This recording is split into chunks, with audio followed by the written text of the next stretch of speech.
सुबह का समय था। कमरे में अलार्म घड़ी जोर से बज रही थी। रमेश नींद में डूबा हुआ था जब उसकी हाथ अलार्म को बंद करने के लिए बढ़ी। उसकी आंखों में थकान थी, जैसे कई रातों से वो ठीक से सो नहीं पाया हो। उसने खुद को बिस्तर से खींचकर उठाया, लेकिन मन में कुछ अजीब सी बेचैनी थी। कमरे में फैली किताबें और बिखरे हुए कागज उसकी बौद्धिक दुनिया के संकेत थे, लेकिन उसकी सोच कहीं और ही भटक रही थी। रमेश किचन में गया, जहां उसकी पत्नी खाना बना रही थी और उसकी बेटी टीवी देख रही थी। वो उनके साथ सामान्य रूप से खाना बनाने में शामिल हो गया, लेकिन टीवी पर चल रहे राजनीतिक घटनाओं की खबरें देखकर उसका चेहरा गंभीर हो गया। उसे लगा कुछ ठीक नहीं है, लेकिन उसने उस विचार को झटक दिया। तभी दरवाजे पर जोरदार धमाका हुआ। कुछ सशस्त्र गार्ड्स घर में घुस आए। रमेश ने देखा कि उसकी पत्नी को गोली मार दी गई और वो अपनी बेटी की ओर दौड़ा, लेकिन तब तक उसकी बेटी भी मारी जा चुकी थी। गुस्से और डर से भरे हुए रमेश ने उन गार्ड्स से लड़ने की कोशिश की, लेकिन एक गार्ड ने उसे जोर से मारा और वो जमीन पर बेहोश होकर गिर गया।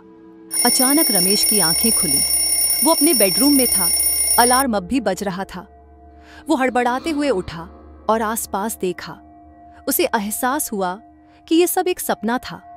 उसकी पत्नी अब भी किचन में खाना बना रही थी और उसकी बेटी टीवी देख रही थी।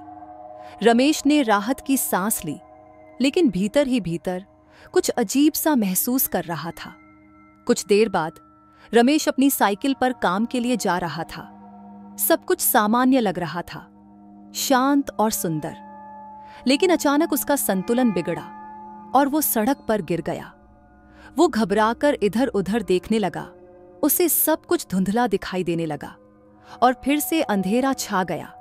रमेश ने अपनी आंखें खोली और पाया कि वो एक गंदी अंधेरी जेल की कोठरी में था। उसे लगा कि ये फिर से एक सपना है। वो कोठरी में इधर उधर देखने लगा, कैदियों और जेलर के चेहरे ध्यान से देखे। उसे लगा कि ये सब उसका दिमागी खेल है और उसने सोचा, ये सपना मेरे लिए बेहतरीन किताब का आधार हो सकता है। उसे विश्वास था कि जल्द ही वो इस सपने से जागेगा। वो खुद से मुस्कुराया, जैसे उसे कोई चिंता नहीं थी। रात को जब उसकी आंखें खुलीं, तो वो अपने डेस्क पर बैठा था। उसके सामने कागज बिखरे हुए थे और वो तुरंत लिखने लगा। हर बार जब वो उस जेल के सपने को देखता, वो उसे अपनी किताब में लिखता। उसे लगा कि ये उसकी रचनात्मकता का शिखर है। उसके दिन अब लिखने में बीतने लगे।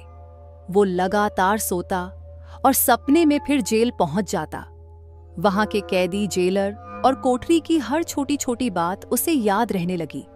जब भी वो वापस जागता तो अपने डेस्क पर होता और तुरंत लिखना शुरू कर देता। रमेश कई रातों तक सोता और जागता रहा। जेल के सपनों से प्रेरणा लेते हुए उसने एक किताब पूरी कर ली। उसे यकीन था कि उसकी किताब बेहतरीन होगी और वो इस सपनों की दुनिया से सबसे ऊंचा मुकाम हासिल करेगा। कुछ ही समय में उसकी किताब बेस्ट सेलर बन गई। रमेश को कई जगहों से सराहना मिलने लगी। वो किताब की साइनिंग करता, इंटरव्यू देता और हर जगह अपने सपनों के बारे में बताता, जो उसकी रचना की प्रेरणा थे। उसे गर्व था कि उसने अपने सपनों को हकीकत में बदल दिया। एक दिन एक बड़े ऑडिटोरियम में वो एक भाषण दे रहा था। उसके सामने सैकड़ों लोग उसकी बातें सुनने आए थे। वो अपने सपनों के बारे में बोल रहा था कि कैसे उसने उन सपनों को एक किताब में ढाला और कैसे वो सफल हुआ। रमेश की आंखों में आत्मविश्वास दिख रहा था। तभी अचानक वो वापस उसी जेल की कोठरी में था। जेल की गंदी दीवारें, कैदी और जेलर उसके सामने थे, लेकिन रमेश अब भी सो रहा था, मुस्कुराते हुए। उसे यकीन था कि वो अब भी अपने सपनों में है। बाहर से कुछ गार्ड्स उसे देखकर चकित थे। एक गार्ड ने कहा, "ये क्यों मुस्कुरा रहा है?